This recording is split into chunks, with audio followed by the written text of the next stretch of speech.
আহ, ধন্যবাদ সবাইকে আজকের আমাদের টেকনিক্যাল টেক্সটাইল কোর্সে বর্তমান সময়ের জন্য অত্যন্ত যুগোপযোগী একটা কোর্স বলে আমার কাছে মনে হয়। তো এই কোর্সটা পড়ানোর আগে আমি শুরুতেই তোমাদেরকে তোমাদের সিলেবাসটার সাথে পরিচিত করানোর প্রয়াস করব মাত্র।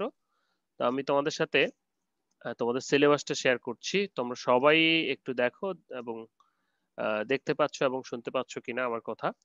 সো এখানে আমরা দেখতে পাচ্ছি যে টেকনিক্যাল টেক্সটাইল সিলেবাসটি, যেখানে যেগুলো পড়তে হবে আমাদের, আমরা খুব সংক্ষেপে যদি এক নজরে দেখে ফেলি সেটা হচ্ছে যে definition and scope of technical textile, technical fiber and yarn, different types of technical textile and their applications, medical textile সম্পর্কে ডিটেলস পড়তে হবে, জিও টেক্সটাইল সম্পর্কে ডিটেলস পড়তে হবে, ওয়াটারপ্রুফ ব্রেথেবল ফেব্রিক সম্পর্কে ডিটেলস পড়তে হবে, প্রোটেক্টিভ ম্যাটেরিয়াল বা প্রোটেক্টিভ ক্লোথিং সম্পর্কে পড়তে হবে, স্পেশাল ফাইবার, বিশেষ কিছু স্পেশাল ফাইবার রয়েছে যেমন গ্লাস ফাইবার, কার্বন ফাইবার, এগুলো সম্পর্কে পড়তে হবে, smart fabric and intelligence of textile এটা সম্পর্কে জানতে হবে, এবং সর্বশেষ যেটা জানতে হবে সেটা হচ্ছে টেকনিক্যাল ফাইবার ফেব্রিক স্ট্রাকচার সম্পর্কে, যে এগুলো কিভাবে তৈরি করা হচ্ছে, যেমন নন ওভেনের ব্যবহারটা এখন অনেক বেশি।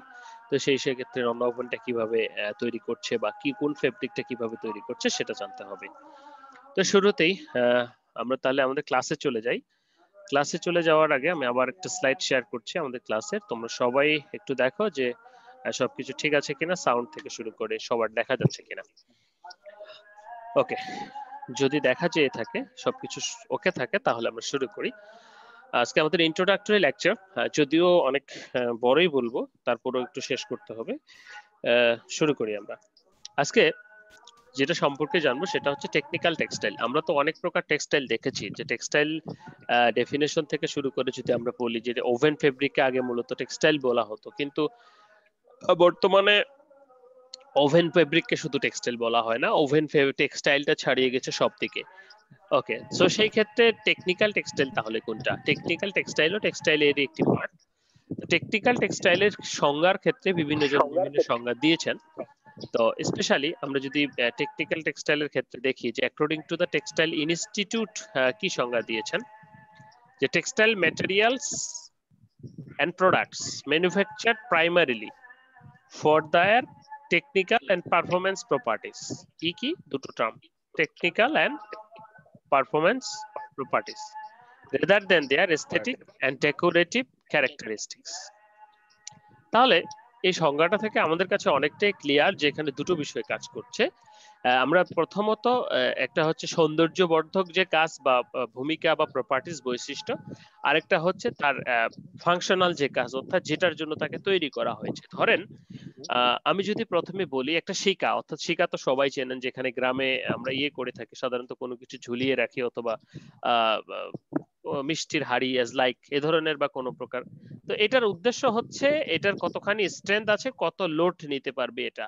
এবং তারপরে অনেকেই গ্রামের মায়েরা কি করেন সেটাতে করে থাকেন, যে অর্থাৎ একটু রং করেন, একটু বিভিন্ন প্রকার ডিজাইন করেন, এটা হচ্ছে এস্থেটিক পারপাস। কিন্তু সেই শিকার যে স্ট্রেংথটা সেটা হচ্ছে মূল কথা। তো সেটাকে আমরা টেকনিক্যাল অথবা পারফরমেন্স প্রপার্টিস বলছি, যে এটাতে কত লোড দেওয়া পর্যন্ত এটা ধারণ করতে সক্ষম। কিন্তু যখন এটাতে কালার দিচ্ছি, অন্যান্য ডেকোরেটিভ আইটেম অ্যাড করছি, তখন সেটা ডেকোরেটিভ পারপাসেস। প্র্যাকটিক্যাল টেক্সটাইল গুলি আমাদের যখন স্পেশালি শুধুমাত্র আমাদের ফাংশনাল প্রপার্টিসকে সাপোর্ট করার জন্য তৈরি করা হবে, তখন সেটা আমরা যে সমস্ত টেক্সটাইল সেগুলোকে টেকনিক্যাল টেক্সটাইল বলছি। প্রত্যেকটা টেক্সটাইল তৈরির পিছনে কোনো স্পেসিফিক উদ্দেশ্য বা ফাংশন রয়েছে।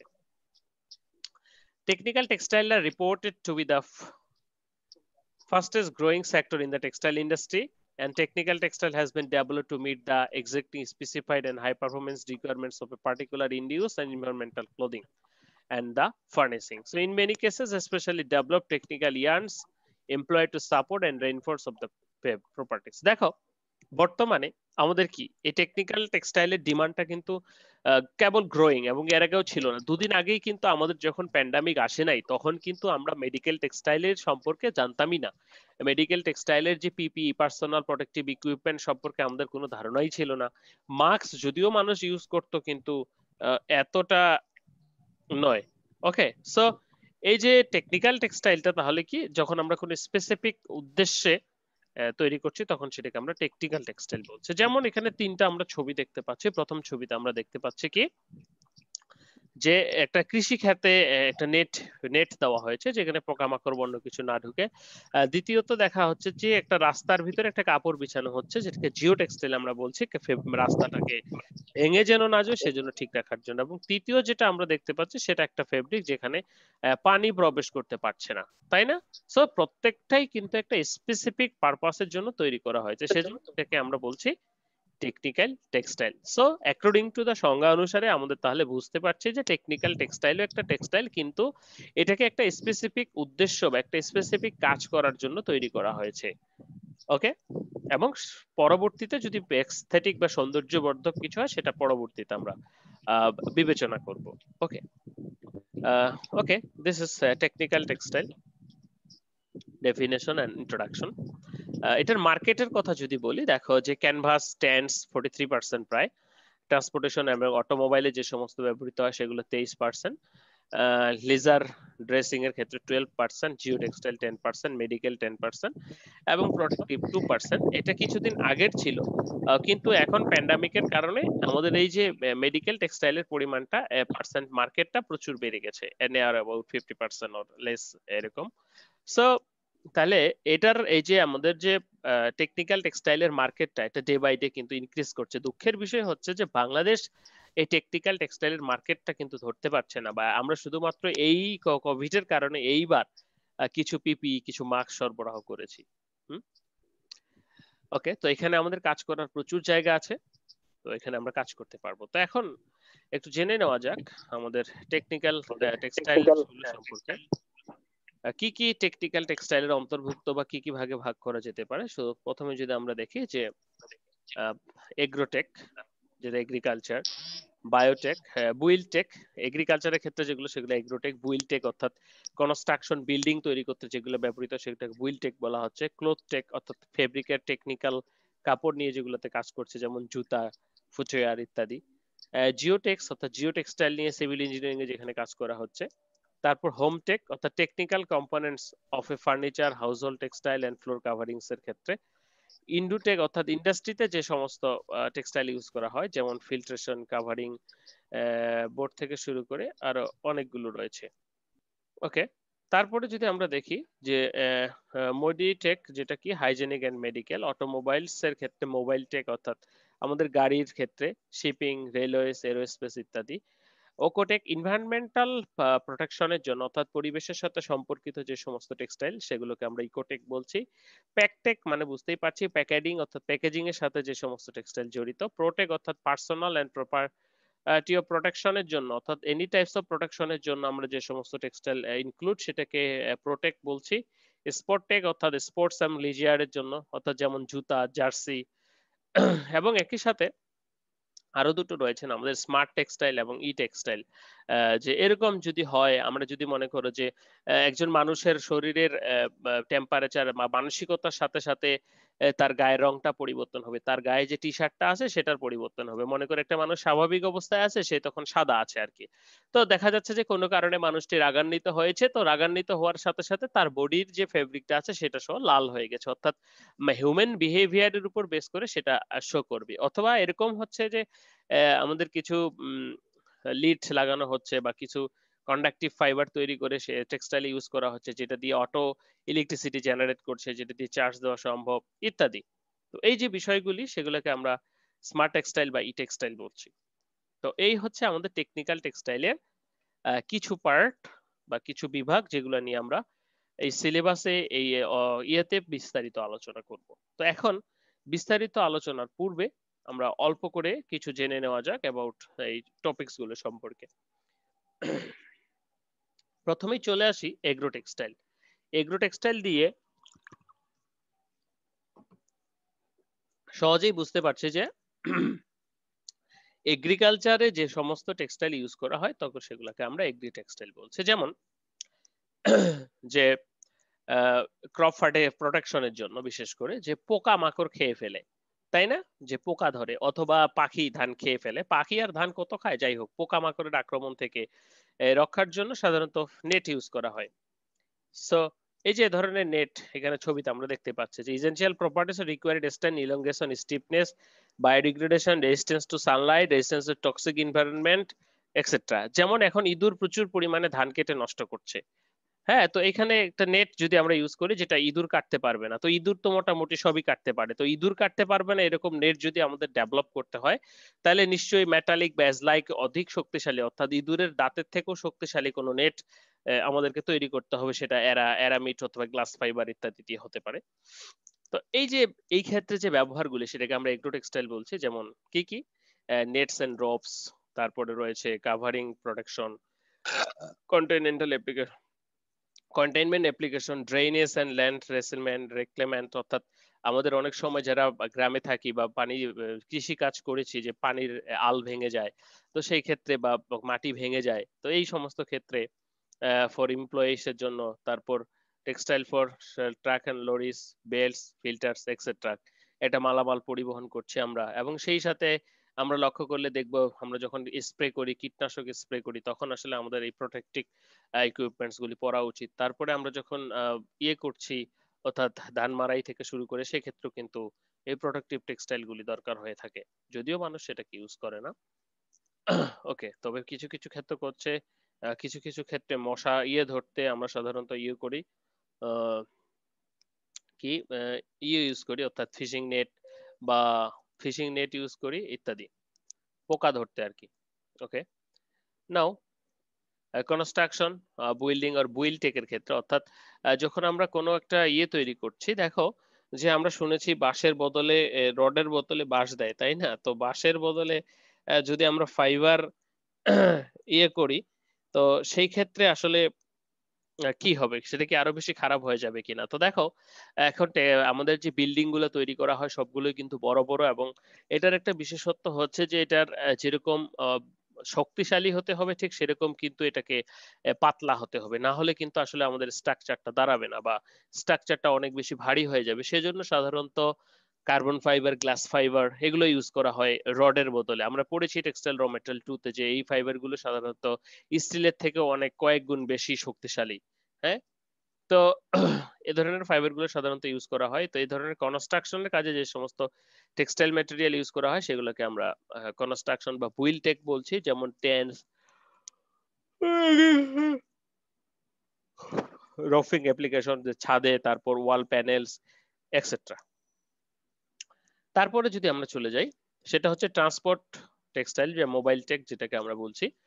ট্রান্সপোর্টের ক্ষেত্রে এরকম সিট বা এই ধরনের ডেকোরেটিভ কাজে ইউজ করা হয়। এর চেয়েও বেশি যেটা দরকার, তোমরা লক্ষ্য করে দেখবে যে তোমরা কোনোদিন গাড়ির চাকা বা সাইকেলের চাকা কেটেছো কিনা, টায়ারটা আমি জানি না, সেখানে কাটলে দেখবে যে সেখানে কিছু ফাইবার আছে। হ্যাঁ, রাবার দিয়ে ফাইবার দিয়ে টায়ারটাকে কিন্তু তৈরি করা হয়।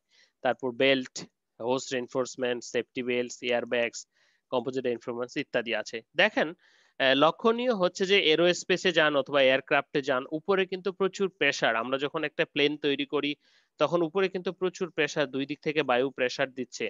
তো যার কারণে এটা এমন কিছু শক্তিশালী ম্যাটার দিয়ে তৈরি করতে হয় যেন এটা আসলে না ভেঙে যায় বা না প্রেসার চুপসে যায়। অর্থাৎ এরকমটা যেমন হয় যে কিনলে বোতলে যখন আমরা পানি খাই সেটাকে এত নরম যে উপর দিয়ে মুখ দিয়ে টানলে কি হয় যে দুটো এরকম ভাঁজ হয়ে যায়। হ্যাঁ, তো এই ধরনের বায়ুর চাপে যদি প্লেন হয়ে যায় তাহলে তো আর হবে না। তো সেই ক্ষেত্রে এটাকে অবশ্যই শক্তিশালী হবে, যেটা বায়ুর প্রেসারটাকে রক্ষা করতে পারবে, এবং অবশ্যই এটা যদি লোহার বানাই আমরা, তবে অনেক বেশি ভারী হয়ে যাবে। তো ভারী হয়ে গেলে তাহলে তো সেটা উঠতে পারবে না, আবার প্যাসেঞ্জার নিয়ে উঠবে। সো এই যে বিষয়গুলো, সেই জন্য বিজ্ঞানীরা এরকম ম্যাটেরিয়ালস খোঁজেন যারা যেগুলো হচ্ছে পাতলা কিন্তু শক্ত, এই প্রেসারটা নিতে পারবে।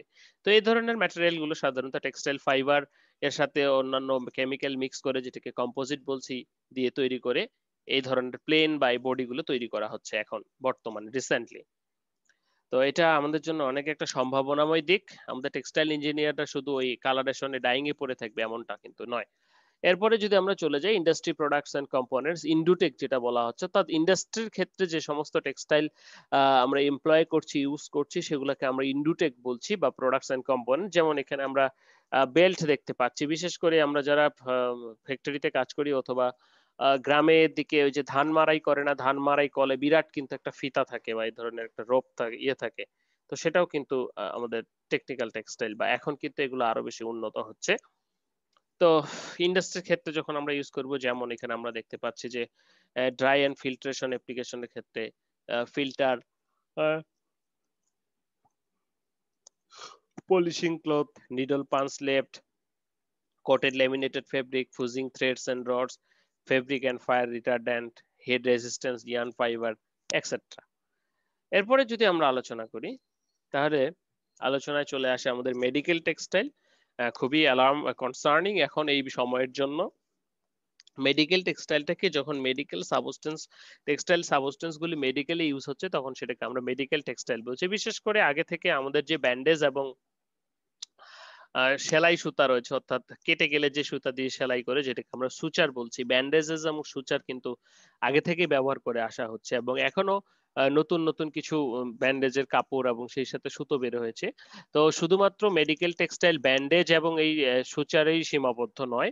মেডিকেল টেক্সটাইলের ক্ষেত্রে যেমন diaper, adult sanitary, sterilisation pack, wipes ইত্যাদি তৈরি করা হচ্ছে। মজার বিষয় হচ্ছে যে আমরা কিছুদিন আগেই কিন্তু দেখেছিলাম যে ডক্টর শুভ, বিজ্ঞানী শুভ, যে কৃত্রিম হৃৎপিণ্ড আবিষ্কার করেছেন। হ্যাঁ, কৃত্রিম হৃৎপিণ্ড, এখানে কিন্তু যে ধমনী শিরাগুলো তৈরি করেছেন সেগুলো কিন্তু টেক্সটাইল ফাইবারের দিয়ে বা এগুলোর কম্বিনেশনে তৈরি করা হয়েছে। সো মেডিকেল টেক্সটাইল এর ক্ষেত্রে আমাদের এটা আহ জানতে হবে, এটা মেডিকেল টেক্সটাইল, মেডিকেল সেক্টরে যে সমস্ত টেক্সটাইল কাজ করছে সেটাকে আমরা মেডিকেল টেক্সটাইল বা হাইজেনিক টেক্সটাইল বলছি। অ্যাপ্লিকেশন ফর মেডিকেল টেক্সটাইলের ক্ষেত্রে সাধারণত আমরা মেডিকেল টেক্সটাইল নিয়ে পরবর্তীতে ডিটেলস আলোচনা করব, যেহেতু আমাদের আবার লেকচার পড়তে হবে এটার উপরেই শুধুমাত্র। সো এখানে একটু দেখে নিই যে হেলথ কেয়ার হাইজিন প্রোডাক্টস এর ক্ষেত্রে ইউজ করা হয়। তারপরে যদি আমরা দেখে নিই পরবর্তী স্লাইডে যে non implantable material, implantable material, extracorporeal devices, যেমন কি বললাম, আর্টিফিশিয়াল লিভার, লাংস ইত্যাদির ক্ষেত্রে। তারপর আমাদের যেমন অনেকের পা নেই, আর্টিফিশিয়াল পা তৈরি করা হচ্ছে, হাত তৈরি করা হচ্ছে ইত্যাদি। এগুলো সবই মেডিকেল টেক্সটাইলের ভিতরে বা মেডিকেলের ভিতরে অন্তর্ভুক্ত। অনেকগুলো সেক্টর একসাথে যুক্ত হয়ে কাজ করছে এখানে। তারপর যদি আমরা বলি হোম টেক্সটাইল, হোম টেক্সটাইল তো বুঝতেই পারছি যে সাধারণত বাসা বাড়িতে যে সমস্ত টেক্সটাইল গুলোর প্রয়োজন হয়, বিশেষভাবে সেগুলোর ক্ষেত্রে যে ইন্টেরিয়র ডেকোরেশনের ক্ষেত্রে এমন কিছু টেক্সটাইল ইউজ করছে যেগুলো নোংরা হবে না। যে রান্নাঘরে তুমি একটা ওয়াল কাভারিং দিচ্ছ, সেটা নোংরা হবে না, বা নোংরা হলেও দ্রুত ওয়াশ করা যাবে, এই ধরনের হোম টেক। তারপরে যদি ক্লথ টেক বলি, যে স্পেশালি আমাদের শরীরের জন্য আমরা কিছু স্পেশালি ডিজাইনেটেড ফেব্রিক তৈরি করি। তো স্পেশাল হার্বাল ইয়ে তৈরি করি, যে এই ধরনের 100% অর্গানিক, তোমরা ফ্যাক্টরিতে ডেলিভারি দিয়ে থাকো অনেক সময়, যে ন্যাচারাল ডাইট কিছু প্রোডাক্ট তৈরি করে থাকি। অর্থাৎ যুগের সাথে তাল মিলিয়ে ক্লোদিং এর সাথে আমাদের অ্যাপারেল বা মানুষের পরিধান বস্ত্রের সাথে যে সমস্ত জড়িত, সেগুলোকে ক্লথ টেক বলছি। জিও টেক্সটাইলের ক্ষেত্রে এখানে যে ছবিটা আমরা দেখতে পাচ্ছি সেটা খুবই কমন। জিও টেক্সটাইল হচ্ছে, তোমরা হয়তো অনেকেই বাসার রাজশাহীতে ওই যে পদ্মার পাড়ে যে বড় বড় ব্যাগগুলা দিয়েছে, সেই ব্যাগগুলো কিন্তু জিও টেক্সটাইল। ঠিক আছে, কম্বলের মতো অনেকটা, অর্থাৎ নন ওভেনের এটা। তো জিও টেক্সটাইল আর কি, যে special fabrics made for use geological situation.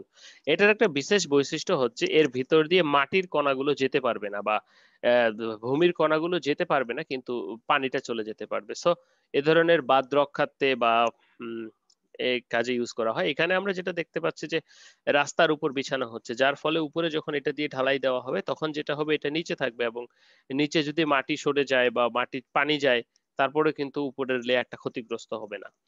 So geo textile, আবার অনেকেই আমরা কক্সবাজার সমুদ্র সৈকতে কয়েকদিন আগে দেখলাম যে অবৈধভাবে বাঁধ দেওয়া হচ্ছে। এই বাঁধটাও কিন্তু জিও টেক্সটাইলের, কারণ মাটি এখান থেকে যেতে পারছে না। সো সমুদ্রের পানি যতই এটাকে আস্তে পড়ুক, সেখান থেকে মাটিগুলো কিন্তু চলে যাচ্ছে না। Okay, application of geo textile already আমরা বলেই ফেলেছি, যে রেডিও প্যাকিং লটস এক্সেট্রা, ফিল্ট্রেশনের ক্ষেত্রে, ফ্লুইড ট্রান্সমিশনের ক্ষেত্রে, ওয়াটার কন্ট্রোল, নদী ভাঙ্গন এগুলো রক্ষার ক্ষেত্রে, হ্যাঁ, রক্ষা সাধারণত ইউজ করা হয়। ওকে, সিভিল ইঞ্জিনিয়ারিং এ। এরপরে যদি আমরা চলে আসি ইকো টেক্সটাইল, ইকো টেক্সটাইল বলা হচ্ছে যে পরিবেশের সাথে সামঞ্জস্যপূর্ণ যে সমস্ত টেক্সটাইল পরিবেশ রক্ষার্থে, পরিবেশের কাজে ইউজ করা হয়, সেগুলোকে আমরা ইকো টেক্সটাইল বলছি। যেমন কোথাও কোনো বাঁধ লাইন ভেঙে যাচ্ছে, তো সেই ক্ষেত্রে আমরা এ ধরনের ইকো টেক্সটাইল ইউজ করতে পারি। এবং মনে করো যে কোথাও শুকিয়ে গেছে, পানি থাকে না, সেই ক্ষেত্রে ভিজিয়ে, একটা ফেব্রিক ভিজিয়ে কিন্তু আমরা রেখে দিতে পারি। এই ধরনের কিছু ফেব্রিক উপরের ছবিতে তোমরা লক্ষ্য করো এবং নিচের ছবিতে লক্ষ্য করো। তো এই ধরনের জিও টেক্সটাইল যেটা ছিল, সেটা জিও টেক্সটাইল স্পেশাল পারপাসে, বাট যখন এই পারপাসটা পরিবেশের ক্ষেত্রে হবে তখন সেটাকে আমরা বলবো ইকো টেক্সটাইল। ওকে, এরপরে যদি আমরা চলে আসি যে প্যাকেজিং টেক্সটাইল বা প্যাকটেক, অর্থাৎ প্যাকেজিং কিন্তু এখন একটা আর্ট। হ্যাঁ, যে কিভাবে আসলে আমাদের যে ইয়েগুলো আছে আমরা কিভাবে প্যাকেজিং করব, এবং এক্ষেত্রে ফুড প্রসেসিং যারা তারা সবচেয়ে বেশি প্যাকেজিং করে থাকে। তো টেক্সটাইল সাবস্টেন্স গুলো এখানে ইদানিং কালে যুক্ত করা হচ্ছে, যেমন চায়ের যে ফিল্ট্রেশন প্যাকেটটা রয়েছে, চা প্যাকেট আমরা জানি যে আমরা জাস্ট পাতলা একটা আবরণে চায়ের পাতাগুলো ভিতরে থাকে, সেটাকে পানিতে ডুবিয়ে এই যে চায়ের ব্যাগগুলি থেকে শুরু করে এই ধরনের প্যাকিং এর কাজে যে সমস্ত ম্যাটেরিয়াল গুলো, টেক্সটাইল ম্যাটেরিয়াল গুলো ইউজ করা হয় সেগুলোকে আমরা সাধারণত প্যাকটেক বলি। হ্যাঁ, ওকে। তো এরপরে যদি আমরা বলি স্পোর্ট টেস্ট এবং লিজার, সেটা হচ্ছে যে স্পোর্টস এর জন্য আসলে স্পেসিফিক টাইপস অফ ফেব্রিকের দরকার হয়ে থাকে। যেমন তোমার ড্রেসটা তো সাধারণত স্পোর্টস এর জার্সি গুলো কি পলি হয়ে থাকে, পলিইথিলিনের হয়ে থাকে বা পলিস্টারের হয়ে থাকে, যার কারণে এগুলো কি পানি শোষণ করতে পারে না। পানি শোষণ শরীর থেকে না করলে সেটা তো ভিজেই থাকবে, ক্যাতক্যাতা হবে। ক্লোদিং কমফোর্টের উদ্দেশ্যই হচ্ছে যে শরীর থেকে পানিগুলো নিয়ে সেগুলো ছেড়ে দিবে, ছেড়ে দিলে কি হবে, মানুষটা কমফোর্ট ফিল করবে। কিন্তু যতক্ষণ ঘাম তোমার শরীরে থাকবে তুমি কিন্তু কমফোর্ট ফিল করবে না। তো সেই জন্য এই ঘামটা যেন সহজেই চলে যায়, আবার অ্যাবজর্ব করে বাইরের পরিবেশে ছেড়ে দেয়, এ ধরনের ফেব্রিক ডিজাইন করা হচ্ছে, যেগুলোকে স্পোর্ট টেস্ট বলছে। যে তোমরা অনেকেই হয়তো লক্ষ্য করবে যে আমরা এক ধরনের টেস্ট দিয়ে থাকি খেলোয়াড়দের জার্সিতে, যেগুলোকে উইকিং টেস্ট বলে, যেটার কাজই হচ্ছে যে অ্যাবজর্ব করে আবার ছেড়ে দেওয়া। এবং স্পেশাল টাইপস অফ যেটা আমরা বলবো শু, ক্যাটস, এগুলো সাধারণত স্পোর্টেক্স এর আওতায় পড়ে। তারপরে আমরা যদি বলি প্রোটেক্টিভ এন্ড সেফটি ক্লোথিং খুবই গুরুত্বপূর্ণ, এবং যেমন আমাদের ফায়ার ফাইটার যারা আছেন তারা সাধারণত এটা দিয়ে কাজ করেন যে আমাদের রক্ষার্থে যে কোনো প্রকার ড্রেস, রক্ষার্থে যখন টেক্সটাইল কাজ করছে, যেমন বুলেট প্রুফ জ্যাকেটস, হ্যাঁ, আর্মিদের প্যারাশুট, ট্যান্টস, আর্মিদের যে ওরা কিন্তু প্রচুর পরিমাণে তাবু খাটিয়ে থাকে, হ্যাঁ, ব্ল্যাঙ্কেট, টিউবস, এক্সেট্রা, ব্রেদেবল মেমব্রেন, ইত্যাদি ইত্যাদি। সো অর্থাৎ কোনো জায়গায় যখন প্রোটেকশনের দরকার হচ্ছে সেই জায়গায় যখন আমরা এই ধরনের টেক্সটাইল ইউজ করছি সেটা প্রোটেক্টিভ টেক্সটাইল বলছে, সেটা হোক জলে স্থলে যেখানেই হোক না কেন। এবং সবার শেষে যদি আমরা চলে আসি তাহলে যে বিষয়টা আমাদের দাঁড়াচ্ছে সেটা হচ্ছে কম্পোজিট ম্যাটেরিয়াল। কম্পোজিটটা কি, কম্পোজিট সম্পর্কে একটু আমি সংক্ষিপ্ত ধারণা দেওয়ার চেষ্টা করি। আমরা গ্রামে, আমাদের গ্রামের বাড়ি হয়তো অনেকেরই, তো গ্রামের বাড়িতে মনে করো আমি এরকম একটা বাঁশের চাটাই তৈরি করলাম, চাটাই তো বুঝি তাই না, বাঁশের চাটাই তো বুঝি, অর্থাৎ আমার বাঁশের কঞ্চিগুলো এইভাবে এভাবে দিয়ে কি করলাম, এটাকে একটা স্ট্রাকচারে দাঁড় করাইলাম, এভাবে বাদ দিয়ে এটাকে একটা স্ট্রাকচারে দাঁড় করাইলাম। এরপর কি করলাম, নিচ থেকে কাদা নিয়ে এসে, নিচ থেকে কাদা নিয়ে এসে কি করলাম, এর উপর লেপ্টে দিলাম। তো কাদাগুলো যখন লেপ্টে দিলাম তখন এটা একটা কমপ্লিট স্ট্রাকচার হলো। তো এইখানে যে বাঁশের কঞ্চিগুলো রয়েছে সেগুলোকে বলা হয় রেইনফোর্সমেন্ট। রেইনফোর্সমেন্ট ম্যাটেরিয়াল মানে হচ্ছে যে কি, এটা শক্তিবর্ধক। এবং এই যে আমরা কাদাগুলো ইউজ করলাম যেটাকে আমরা বলতেছি কি, যে এটা হচ্ছে আমাদের ম্যাট্রিক্স ম্যাটেরিয়াল। ওকে, এই দুটো সমন্বয়ে সাধারণত আমরা তৈরি করে থাকি, কম্পোজিট ম্যাটেরিয়াল গুলো তৈরি করে থাকি। তো মজার বিষয় হচ্ছে আমাদের এই যে কম্পোজিট, টেক্সটাইল কম্পোজিট কিন্তু প্রচুর পরিমাণে ইউজ করা হয়, এবং একটু আগে যেটা তোমাদেরকে বললাম যে প্লেনে, এয়ারক্রাফটে, সাধারণত স্পেসে আমাদের এই যে কম্পোজিট তৈরি করা হচ্ছে। তো এখানে আমাদের কার্বন ফাইবার ইউজ করা হয়, কার্বন ফাইবারের সাথে অন্যান্য কিছু মিশিয়ে আমাদের কম্পোজিট তৈরি করা হয়। বিশেষ করে কম্পোজিটের সুন্দর যদি উদাহরণের কথা বলি সেটা হচ্ছে আমরা হার্ডবোর্ড গুলি ইউজ করি না, প্লাইউড গুলি ইউজ করি না, সেখানে দেখবো আমরা অনেকগুলো স্তরীভূত ছোট ছোট ছোট ছোট কাঠ কোনো কিছু দিয়ে একখানে আটকানো আছে, তাই না? তো সেখানে ওই ছোট ছোট কাঠের গুঁড়ার সাথে যখন আমরা পলিস্টার, পলিইথিলিন, পলি রেজিন দিব তখন সেটা কি এ ধরনের স্ট্রাকচার তৈরি করবে বা আর্টিফিশিয়াল কাঠ তৈরি করবে। তো বিশেষ করে আমাদের দেশে ওই যে আরএফএল কিন্তু অলরেডি ফাইবার গ্লাস দিয়ে, অর্থাৎ ফাইবার দিয়ে বোট তৈরি করেছে, নৌকা, তোমরা হয়তো নিউজটা দেখেছো, সেটাও কিন্তু composite. So classification of the matrix based, polymer matrix, PCM, metal matrix, ceramic matrix, অর্থাৎ কি মেট্রিক্স হিসেবে ইউজ করা হচ্ছে সেটা। এবং আরেকটা কথা বলছিলাম যে গাড়ির টায়ার, গাড়ির টায়ার যেটা ছিল সেটা কি, খুললে আমরা যদি কাটি তাহলে দেখতে পাবো পুরোটাই রাবার, মাঝখানে মাঝখানে এরকম জালি জালি রশি রয়েছে, তাই না? তো এই রশিটাকে বলা হচ্ছে রেইনফোর্সমেন্ট ম্যাটেরিয়াল এবং টায়ার রাবারটাকে বলা হচ্ছে ম্যাট্রিক্স। তো এটাও কিন্তু এক প্রকার কম্পোজিট। তো এই হচ্ছে কম্পোজিটের ধারণা। আমরা একটু পাশের ছবিতে দেখি। দেখেন এখানে যেটা দেখা যাচ্ছে, এখানে কিছু ফাইবার একটা ফেব্রিক তৈরি করছি। তো এটাকে যখন আমরা এখানে বিসিএ উপরে নিচে পলিস্টার রেজিন বা এই ধরনের কোনো ম্যাট্রিক্স ম্যাটেরিয়াল দিব, তখন সেটা শক্ত হয়ে এরকম কার্ডবোর্ডের মতো ধারণ করবে। তো পাশে যে ছবিটা আমরা দেখতে পাচ্ছি এটা বাংলাদেশের ছবি। এখানে যে আরএফএল গ্রুপ আছে তারা এই যে এই বোর্ডগুলি বানিয়েছে, সবগুলো ফাইবার গ্লাস দিয়ে বানিয়েছে। কিভাবে বানিয়েছে আমি একটু বলি। সেটা হচ্ছে, মনে করেন এইটার জন্য আমাদের প্রথমে একটা ডায়াস লাগে। সেই ডাইসের উপরে কি করতে হয়, ফাইবার গ্লাস গুলোকে ছড়িয়ে দিতে হয় এবং আমাদের যে পলিস্টার রেজিন আছে সেটা তার উপরে ঠেলে দিতে হয়। ঠেলে দেওয়ার পর হার্ডেনার দিয়ে শক্ত করে নিতে হয়। শক্ত যেই শেপে আপনি শক্ত করবেন আপনার শেপটা সেরকমই হবে। ঠিক আছে, আমি কম্পোজিট নিয়ে অনেক বেশি আগ্রহী। আপনারা যদি আপনাদের বিএসসি বা এগুলোর কাজ করতে চান বা কম্পোজিট নিয়ে আগ্রহী হয়ে থাকেন, সেই ক্ষেত্রে আমার সাথে যোগাযোগ করতে পারেন, আমি কাজ করাবো বা আমরা কাজ করব। এবং সেই ক্ষেত্রে আমরা জানি যে জুটিন উৎপন্ন করছিল ডক্টর বিজ্ঞানী মোবারক আহমেদ খান স্যার। জুটিন অর্থাৎ কি করছিলেন তিনি, যে জুটের টিন অর্থাৎ এরকম করে জুটের বস্তা দিয়ে সেখানে আমরা যদি ইউজ করে থাকি, অর্থাৎ পলিস্টার রেজিন উপরে নিচে ইউজ করে থাকে, তাহলে সেটা কি শক্তিশালী হয়ে যাবে। এবং উনি কিন্তু জুটের ঢেউটিন তৈরি করেছিল। এবং কিছুদিন আগেই তোমরা ফেসবুকে দেখেছিলে একটা ছেলে কি তৈরি করছে, বাইসাইকেল তৈরি করছে পাটের। পাটের বাইসাইকেলটা কি, এই সেম একই জিনিস। পাট গুলোকে এরকম করে সেখানে সে পলিস্টার রেজিন মেরেছে। তাহলে পলিস্টার রেজিন মারলে সেটা পাইপের মতো শক্ত হয়ে যাবে, একবারে একবারে খুবই শক্ত হয়ে যাবে। তো সেটা দিয়ে তখন তারা কি তৈরি করেছে, সাইকেল তৈরি করেছে। তো এই হচ্ছে কম্পোজিট ম্যাটেরিয়ালের কথা। আমরা এগুলো সম্পর্কে আরো ডিটেলস জানবো ভবিষ্যতে। তো ওকে, তো আমরা দেখতেই পাচ্ছি এই ছিল আমাদের যে বিভিন্ন প্রকার সেকশন গুলি, সেই সেকশন গুলি সম্পর্কে কথা টেকনিক্যাল টেক্সটাইলের। এবং আরেকটু আলোচনা আমাদের বাকি রয়ে গেছে, সেটা হচ্ছে যে আমাদের বিভিন্ন প্রকার ফাইবারের কথা। আমরা যখন কি করছি, সরি, আমরা যখন করছি তখন আমাদের এই ফাইবার গুলি সাধারণত কি করছে, যে বিভিন্ন প্রকার ফাইবার সাধারণত টেকনিক্যাল টেক্সটাইলে ইউজ হচ্ছে। তো সেই ফাইবার গুলো সম্পর্কে একটু জানা দরকার। প্রথমেই আমরা যদি ন্যাচারাল ফাইবারের কথা বলি, যে জুটিয়ান। জুটিয়ান কিন্তু প্রচুর পরিমাণে ব্যবহৃত হচ্ছে আমাদের এই সমস্ত টেকনিক্যাল টেক্সটাইলের ক্ষেত্রে। বিশেষ করে জুটিন বলবো, কম্পোজিট ম্যাটেরিয়াল বলবো। আপনারা যদি এরকমটা চান যে বাসায় আপনারা নৌকা বানাবেন বা বালতি বানাবেন, বোট বানাবেন অথবা টিন বানাবেন, সেক্ষেত্রে কিন্তু আপনারা নিজেরাই পারবেন এই জুটিন তৈরি করতে বা জুটিয়ান দিয়ে। এগুলো সবই বাংলাদেশে পাওয়া যায়। খুবই সহজ প্রযুক্তি।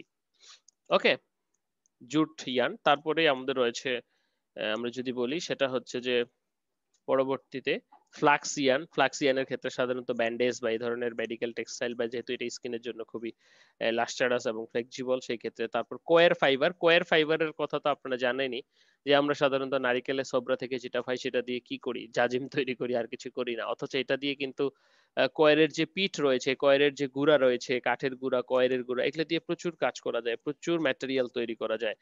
এজন্য আমার কাছে অনেক সময় ম্যাটেরিয়াল সায়েন্সটাকে খুবই ভালো লাগে। তো আপনারা চেষ্টা করবেন এগুলোকে অ্যাবজর্ব করার জন্য। সো কয়ার ফাইবার, তারপরে রয়েছে কটন, সাধারণত ব্যান্ডেজ বা এই ধরনের। তারপরে রয়েছে পলিস্টার ফাইবার, পলিপ্রপিলিন ফাইবার, হ্যাঁ পলিস্টার ফাইবার। তারপরে রয়েছে আমাদের কি বলবো, অ্যারামিড ফাইবার, গ্লাস ফাইবার। আপনারা তো জানেন যে অ্যারামিড ফাইবার কি, বুলেট প্রুফ জ্যাকেট তৈরি করতে গেলে সাধারণত আমাদের কেভলার এবং অ্যারামিড ফাইবার দরকার হয়, যেটা দিয়ে কি বুলেটও ভেদ করতে পারে না। তারপরে এরকমই শক্তিশালী একটা ফাইবার হচ্ছে গ্লাস ফাইবার। এগুলো দিয়ে সাধারণত ওই যে বললাম, আরএফএল অলরেডি গ্লাস ফাইবার দিয়ে নৌকা বানিয়ে ফেলেছে বা লঞ্চ করেছে। ওকে, সো এই হচ্ছে আমাদের টেক্সটাইল, টেকনিক্যাল টেক্সটাইলের কথা, টেক্সটিক্যাল ইয়ানের কথা। টেক্সটাইল আজকে আর আমাদের সেই আগের অবস্থায় বসে নেই, এটা ভাস্ট চারিদিকে চলছে। এখানে যে ছবিটা দেখতে পাচ্ছি একটা কৃত্রিম হৃৎপিণ্ডের ছবি। এখানে যে ইয়েগুলো তৈরি করা হয়েছে মোটামুটি সবগুলো সংমিশ্রণে আছে, যেখানে টেক্সটাইলও আছে, যেটা দিয়ে এটার ভাস্কুলার যে সিস্টেম গুলি, অর্থাৎ অক্সিজেন, ধমনী শিরা, এগুলো তৈরি করা হয়েছে। সো আজকে আমরা এক কথায় বলতেই পারি যে টেক্সটাইল আর আমাদের শুধুমাত্র কালারেশন বা উইভিং এ সীমাবদ্ধ নেই। তাহলে টেকনিক্যাল টেক্সটাইল বলতে আমরা এতক্ষণ ধরে বুঝলাম যে সমস্ত টেক্সটাইল কোন স্পেসিফিক পারপাসের উদ্দেশ্যে তৈরি করা হচ্ছে, সেটাকে আমরা টেকনিক্যাল টেক্সটাইল বলছি। সেই সমস্ত টেকনিক্যাল টেক্সটাইলের একটু গ্রেট ডিমান্ড সৃষ্টি হচ্ছে এখন। এবং এটার বিভিন্ন প্রকার সেকশনগুলি রয়েছে, সেই সেকশনগুলি সম্পর্কে আমরা একটু জানার চেষ্টা করলাম এবং সেই সাথে কিছু ফাইবার সম্পর্কে জানার চেষ্টা করলাম। ধন্যবাদ সবাইকে। যদি কারো কোনো কোশ্চেন থাকে আমরা একটু কোশ্চেন সলভ করি। এরপর এটা কেটে যাবে, আপনারা আবার সবাই জয়েন করবেন, করে আমরা একটু দেখানোর, আমি জয়েন করে কিভাবে সেটা দেখাবো। সো প্লিজ একটু সবাই মাইক্রোফোন গুলি অন করেন এবং আমাকে বলেন কোথাও কোনো প্রবলেম হচ্ছে কিনা বা কিছু জানতে চান কিনা।